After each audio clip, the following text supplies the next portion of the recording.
The night in Bethlehem held its breath. Then, a sharp cry shattered the silence of the stable. A newborn lay in the wooden manger, breathing against the cool air. Outside, the stars hung motionless over the hills. Years passed, marked not by grand proclamations, but by the steady, rhythmic scrape of metal against timber. In the heat of Nazareth, the child grew. He moved between stacks of cedar and oak, his fingers tracing the grain of the wood. The shop smelled of sawdust and resin. He worked from dawn until the sun dipped behind the western ridge, his palms thickening with the friction of the plane and the hammer. He knew the weight of an axe and the resistance of stubborn knots. There was no fanfare in the workshop, only the quiet focus of a man shaping beams and joints. He walked the dusty paths between houses, greeting neighbors, his feet steady on the sun-baked earth. Every beam he leveled and every bench he built became part of the local landscape. The life of a carpenter was defined by this labor, a quiet existence rooted in the soil and the work of his own hands long before the crowds gathered or the roads called him away. The synagogue floor was worn smooth by generations of feet. Jesus walked to the front, the air thick with the scent of old parchment and incense. He reached for the scroll, his calloused fingers finding the parchment. He unrolled it, the dry paper rasping in the sudden quiet of the room. He read the ancient words aloud, his voice steady, echoing against the stone walls. As he finished, he looked directly at the faces turned toward him. "This prophecy is fulfilled in your hearing," he said. The words hung in the air, heavy and sharp. A ripple passed through the crowd.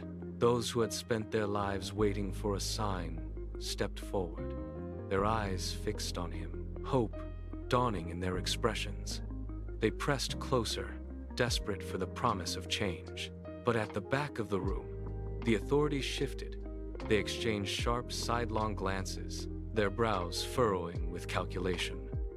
Whispers began to snake through the rows of benches, a low current of doubt and irritation. The static of the room had broken. The comfortable order of the synagogue was gone, replaced by a sudden, dangerous divide between those who believed and those who watched with narrowed eyes. The air near the Sea of Galilee felt heavy with salt and the constant rhythmic slapping of water against wood. Peter and Andrew stood on the deck of their boat, arms straining as they hauled heavy, dripping nets from the depths.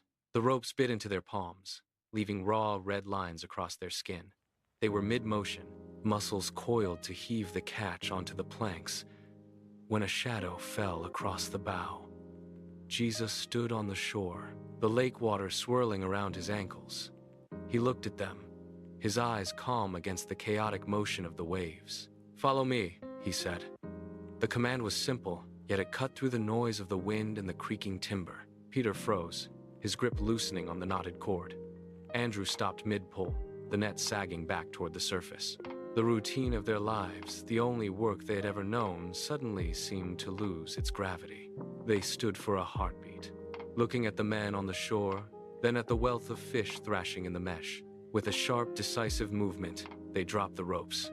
The heavy nets splashed into the dark water, sinking instantly.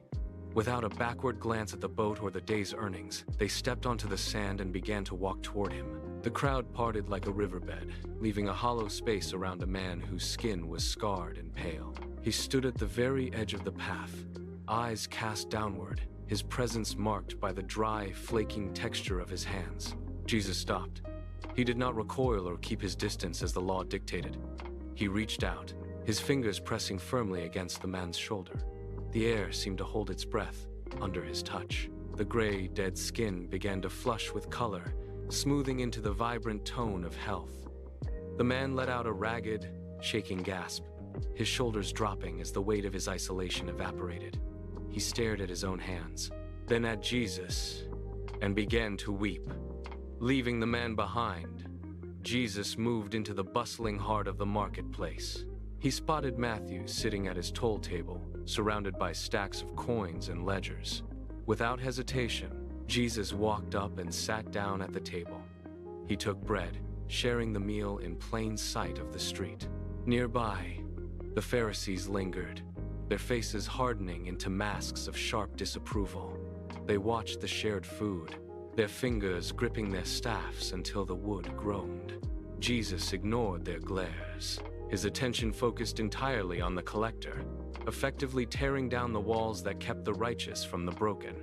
The sky vanished behind a wall of slate-gray clouds, and the Sea of Galilee turned into a churning, hostile expanse. The boat pitched violently, tossing the disciples against the gunwales as icy spray lashed their faces. Peter grabbed the tiller, his knuckles white, fighting to keep the bow into the swell. But the wind roared with a force that mocked his strength. Water poured over the sides, pooling in the bottom of the boat, sloshing against their feet with every erratic roll.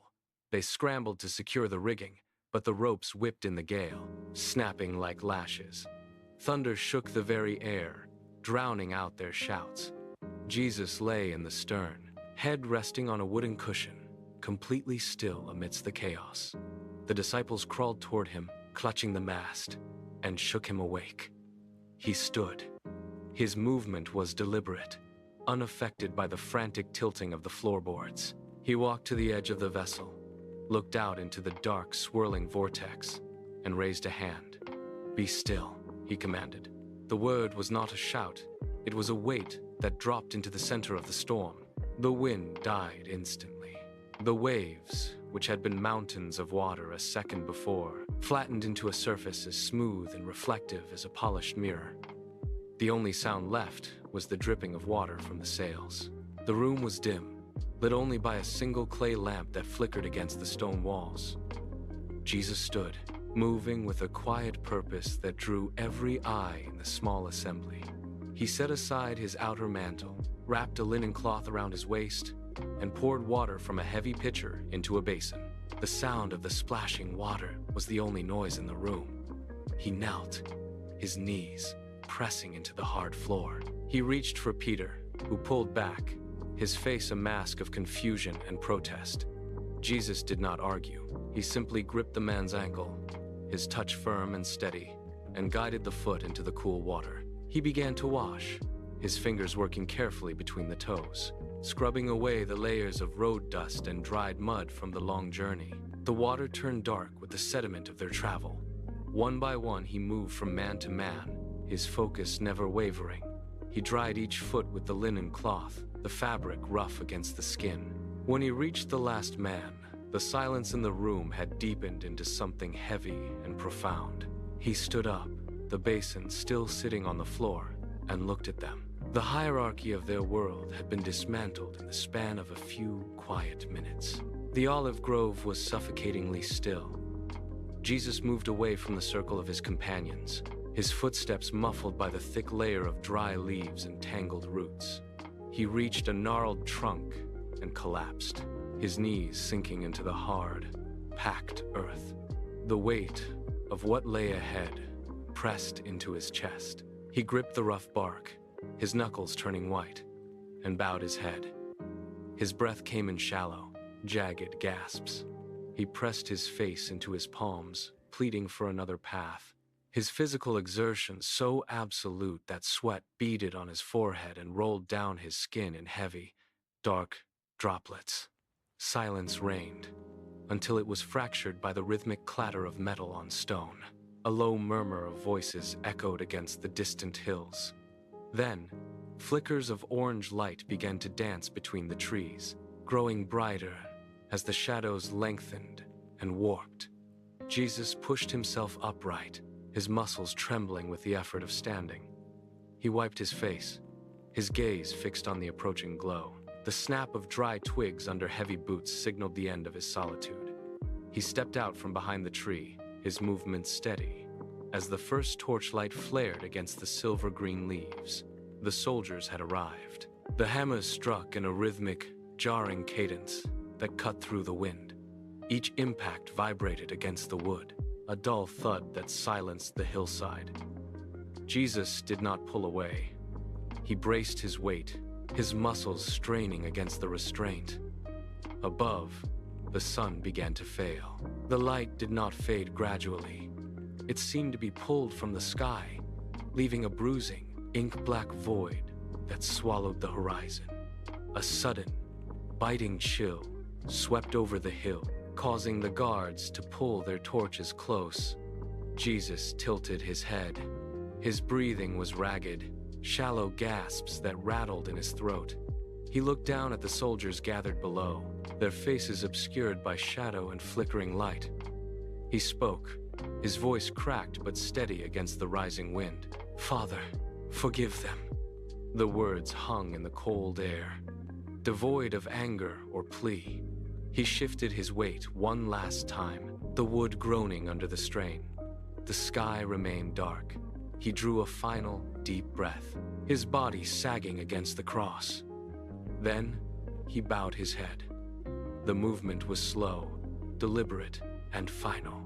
The noise of the world seemed to drop away entirely, leaving only the sound of the wind whipping through the barren trees on the hill. 3 days of absolute silence passed. The tomb remained a sealed, dark cavity carved into the rock face. Then, the earth shuddered. A low, grinding roar echoed through the valley as the massive stone slab shifted, sliding aside to reveal a gap of blinding light. The burial cloths lay in a discarded heap on the cold stone floor, empty and still. The disciples huddled in a nearby room, their breath caught in their throats, the weight of their loss still pressing into the air. The door opened. Jesus stepped into the light. The disciples stumbled back, their eyes wide, voices dying in their chests. He moved toward them, the sound of his footsteps steady on the floor. He stopped and held out his hands. The deep, jagged marks of the nails were visible, clear and real. He did not speak, but the movement of his fingers was deliberate, inviting them to look, to see, to touch. The atmosphere in the room fractured. The heavy shroud of grief vanished, replaced by an abrupt, kinetic energy. They surged forward, voices rising in a sudden, chaotic chorus of disbelief and triumph. The fear that had held them captive for 3 days evaporated in the face of his presence. The final gathering took place on a high, wind-swept ridge overlooking the valley. The air was thin and clear. Jesus stood at the edge of the slope, his gaze moving across the faces of those who had followed him from the lake to the tomb. He spoke with a clarity that silenced the wind. "Carry this message to the world." The instruction was sharp, leaving no room for hesitation. He did not wait for a response. He turned his face toward the horizon and began to lift. It was not a jump or a flight. He simply moved upward, defying the pull of the earth. His feet left the dust of the mountain path. The distance between him and the ground grew, steady and inevitable. The followers stood frozen, their heads tilted back, their eyes tracking his progress into the deepening blue. A cloud drifted across the path of his ascent, swallowing his form until he was gone from sight. The silence on the mountain lasted for a long heartbeat. Then, the group shifted. A man stepped forward, brushing the dust from his knees. A woman adjusted her posture, looking down toward the road that led back to the city. They did not look at the sky for long. They turned, their boots crunching on the gravel, and began the long descent toward the world below. The mission had started.